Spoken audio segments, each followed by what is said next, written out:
It was one of those nights I'll never forget. And in this story, I'm going to tell you how I ended up at a swingers party with a bunch of really attractive black men. It all started at this totally regular birthday gathering about a year ago. You know, the kind where you show up because you're friends with someone's cousin's boyfriend. No big deal. The place was packed with people in their 20s and 50s, sipping wine, discussing their kids, and offering unsolicited advice about my career. You've probably been to one of those parties. Everyone's talking about their kids' latest achievements while I'm just trying to figure out if I'm supposed to care about organic gardening. But then there was this one girl, Jade. She was naturally cool. She was about 23. She looked like she had something hidden, the kind of person who didn't need to try too hard. And then there was Megan. If Jade was all laid back, Megan was the opposite. Dark clothes, piercings everywhere, and this intense energy that seemed to be constantly vibrating. Anyway, Jade and I started talking. Nothing too special. You're in graphic design. That's cool. We even laughed about how terrible the DJ was. Standard party fare. But then, as the evening wore on, I ended up standing next to Megan, who was telling me something about how her pet lizard had become more emotionally aware. I'm not even kidding, that's what she said. It was a little bizarre, but hey, I was trying to be polite. And then, out of nowhere, Jade said something that completely caught me off guard. You should come to an event next weekend, she said. I blinked, slightly confused. What kind of event? And then Jade, with this casual grin, dropped the bomb. A swingers party. Super chill. No pressure. Just some fun with like-minded people. I didn't know what to do with that information. I mean, part of me thought she was joking. Maybe it was a weird art thing I didn't get. But no, Jade was serious. Megan, of course, was immediately all in, practically bouncing in excitement. Oh my God, you have to come. It's a blast. Don't worry, we'll make sure you're comfortable. At that point I was standing there, holding a glass of rose like it was the only thing keeping me grounded. Should I pretend I didn't hear that? Just walk away and forget this ever happened? But no, my curiosity was piqued. Not in a I'm definitely going to do this kind of way, but more in a what the hell is this all about kind of way. And I, like an idiot, said, yes, of course. And what was I thinking at the time? Had no idea. A few days later I got this sleek, almost formal invitation in my inbox, which was kind of hilarious considering how casual Jade had made it sound. But by the time the weekend rolled around, I found myself staring at my closet, wondering what on earth I was supposed to wear. Is it nice? Cool. Is there a dress code for this kind of thing? A dress code at a swingers party. How do I even act? When I finally arrived, my nerves were through the roof. But the second I stepped inside, my worries started to fade. The place was gorgeous. This stylish, upscale space with velvet couches, soft lighting, and the perfect mood music. It had this kind of luxurious resort vibe, but without being pretentious. People were mingling, laughing, and enjoying themselves. It was way cooler than I expected. And then, holy hell, the men. Let me tell you, these guys were not just good-looking. They had this magnetic energy about them. Confidence oozed from every one of them, and I swear it wasn't just a he's cute kind of thing. It was more like they had an aura of self-assurance. And then it hit me. So many of these men were black. Like a lot of them. And I'm not sure why, but it totally threw me off guard. I mean, sure, I wasn't expecting a room full of black people, but this felt like I had stepped into an entirely new world. And honestly, I was kind of in awe. There I was, standing by the bar, sipping my drink like I needed it to survive. I didn't know if I was about to faint from anxiety or if I was about to have the most interesting night of my life. Either way, I was committed. So what did I do? I'm sure you're wondering. Well, not much, honestly. For the first 10 minutes, I pretty much just stood there, trying to blend into the background like I was at a zoo. Only the animals had much better outfits and way more interesting conversations. But then Jade appeared. With that knowing smile that basically said, I told you this was going to be interesting. She introduced me to a couple of people, and before I knew it, I was pulled into a conversation. Let's just say that's when things started getting real. So, there I am talking to Jade, and I swear she has this way of being ridiculously confident, like a big sister I never knew I needed. And then, out of nowhere, she pulls me into a circle of guys. I'm not even exaggerating. It was like she had some kind of supernatural matchmaking power. One minute I'm just standing there trying to hold on to my drink and not trip over my own feet, and the next I'm surrounded by a group of guys who all seem way too cool and way too interested in me. But here's the thing, there was one guy. And I swear he could have been ripped straight from a dream. Like perfectly sculpted face, these intense dark eyes that you could fall into, and I swear I could feel my heart start racing the second I locked eyes with him. I won't lie, he was my type. I mean, you know how in rom-coms the girl meets the guy and time seems to stop? That's exactly what it felt like. Intense. A little too intense. Now let me be honest with you. I've been the center of attention before, but never like this. These guys were looking at me in a way I hadn't felt before. It wasn't just friendly or casual. No, this was different. There was interest in their eyes. Like they were mentally taking stock of every little thing about me.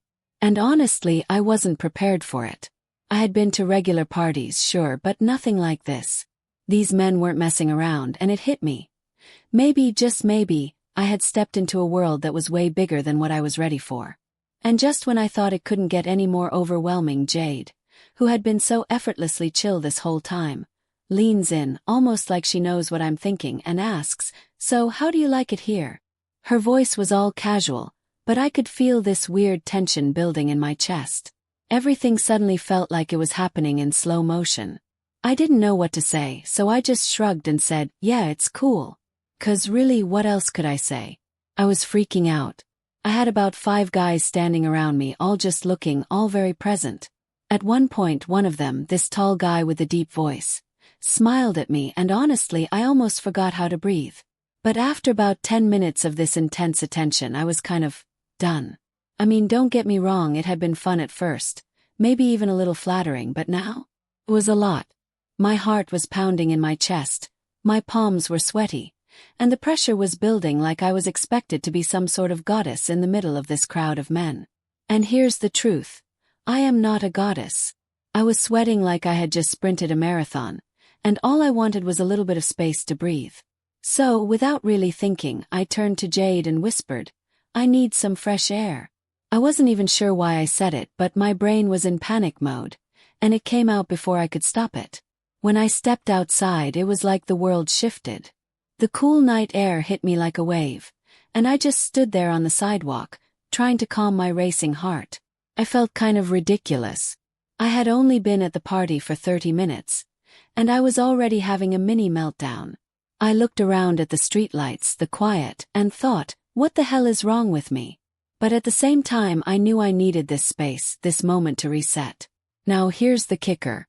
I'm standing there, trying to collect myself, when I hear a voice behind me. Of course it's Jade. She steps outside looking like she just came off the set of a Beyoncé music video. Glowing, confident, like she owns the place. And she asks, "Everything okay?" And let me tell you, I lost it. I was so emotionally relieved to see her that I blurted out, "This is honestly the best place I've ever been." Like what? Where did that come from? I don't even know. But I was so full of emotions, confusion, excitement, and maybe something else that I just said it. And Jade, being Jade, just nods and smiles like it was the most normal thing anyone had ever said. She laughs softly, and then looks at me with this knowing smile and says, "It's pretty great, huh?" I nodded a little too eagerly. But honestly, I didn't even know what was happening anymore. All I knew was that I had just stepped into a completely different world, and I was both terrified and absolutely intrigued. Jade didn't try to push me back inside or anything. She just stood there with me, letting me breathe, letting me be. I was honestly kind of grateful for that. So what happened next? Oh, trust me, it gets even crazier from here. But I guess you'll just have to wait and see. When I walked back into that room, everything felt different. Maybe it was the fresh air, or maybe I was just starting to calm down after the overwhelming chaos of the night, but I felt lighter. It was like the nerves that had been gripping me before were slowly starting to let go. The weird mix of excitement and anxiety was still there, but now I wasn't fighting it as much. I was just going with it. I strode back toward the center of the circle of guys like I hadn't just stepped outside for a mini meltdown. I wanted to come off cool, like I was owning this whole experience. Like, yeah, I had a moment, but I'm back, and I'm ready for whatever. So, in the most nonchalant way possible, I just flopped right down in the middle of them. I didn't even say anything. They were all just sitting there, calm and collected, and I was laying there with them. First, it felt okay. Didn't even feel weird. I mean, it could have been, but honestly, at that point, I was just going with the flow. It wasn't awkward, and for a moment, I almost felt like I belonged there. But then things took a turn. Hard turn. I don't know what happened between when I stepped outside and when I came back, but suddenly, as I was lying there, I felt this pressure. It started low in my body like a cramp, but it wasn't normal. It wasn't just uncomfortable. It was intense. At first, I thought maybe it was nothing, maybe just a weird muscle spasm or something. But then, it started getting worse. Much worse. It was like a wave of pain crashing over me, and I couldn't ignore it. Felt sharp, unbearable even. The kind of pain you can't really explain, just feel. I couldn't help it, I screamed. Just came out. I was shocked by how loud it was, but the pain was so sudden and severe. It took over every part of me. It was like I couldn't breathe. I couldn't think. I couldn't move. Everything became a blur of pain, and all I could do was react. I shot up from the circle, stumbling toward the door, but I couldn't even form words. The shock was too much. I couldn't tell them what was going on, couldn't make sense of anything. All I could focus on was the pain. And the strange sensation, something dripping. First I thought I was losing it. I couldn't process it in the moment. I blinked, confused, but when I looked down it wasn't what I expected. It was ketchup. Ketchup. I don't even know how to explain that, but there it was, dripping down my leg in steady dark streaks. The pain lasted maybe 5 minutes. Felt like hours, honestly. I was curled up in a corner of the room, trying to breathe through it, not sure how I was even still standing. Somehow I made my way to the kitchen, but it was all a haze. By the time I could finally think again, there was Lisa, right there beside me like some guardian angel. She was so calm, so steady. She was asking if I was okay, but honestly I couldn't even process what was happening. I couldn't answer her. Just couldn't. She helped me sit down, telling me to relax, to just take a moment. And I was grateful. But here's the messed up part. The men. The ones I had just been hanging out with. They were still doing their thing. They didn't even bat an eye when I walked away in pain. It was like I didn't even exist to them anymore.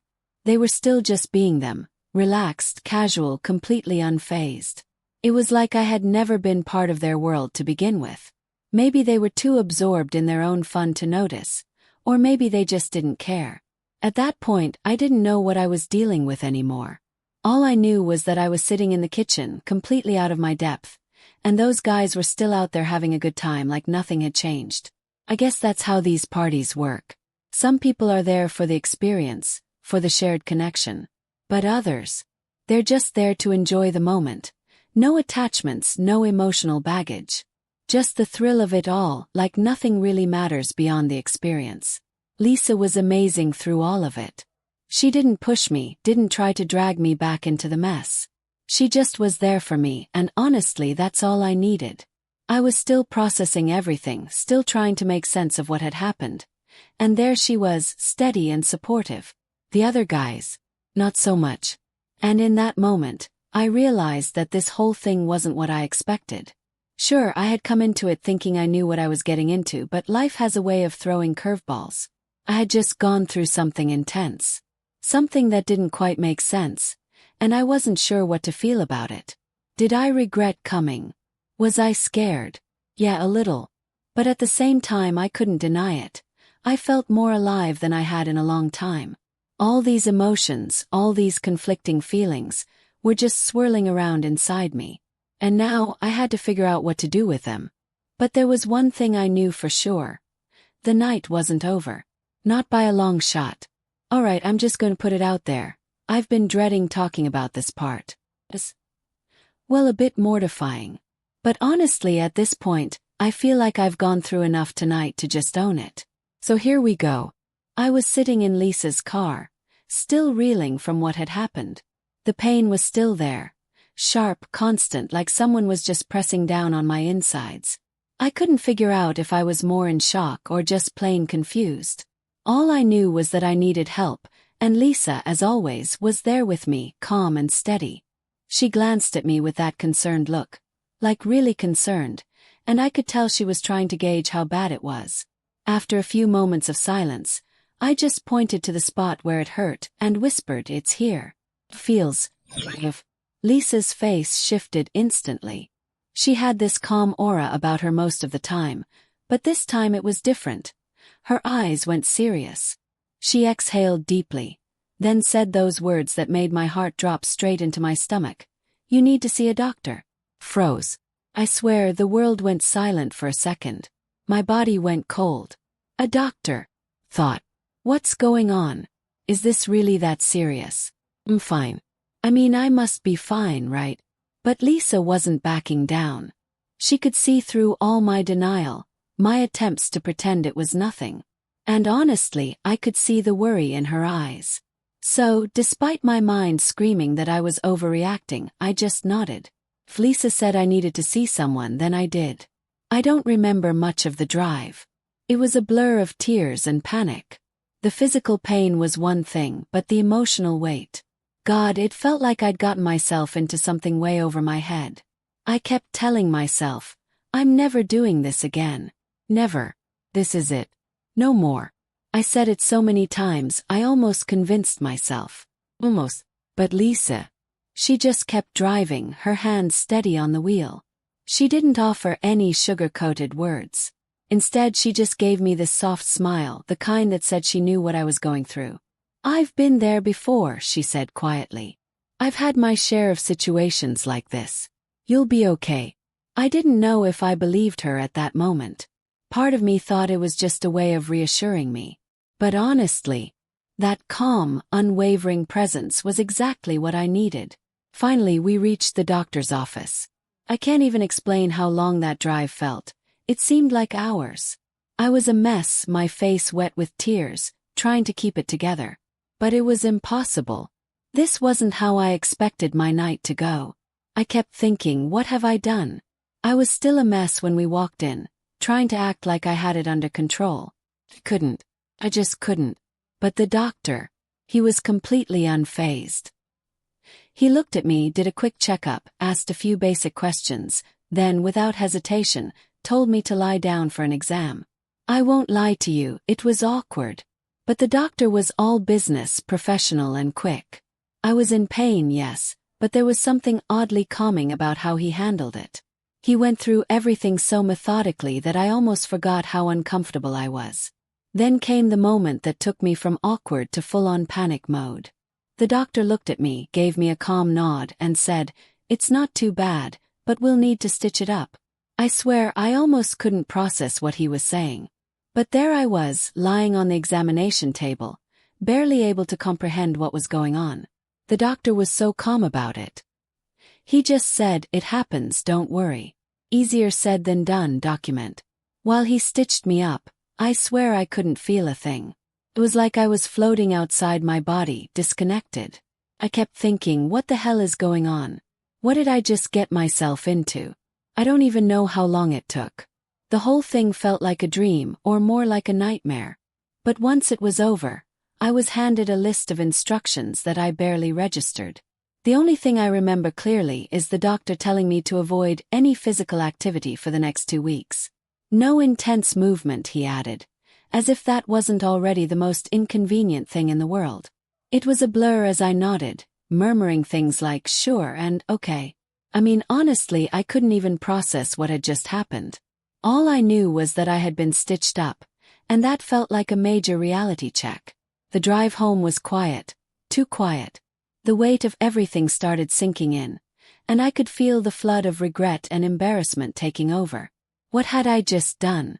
What had I gotten myself into?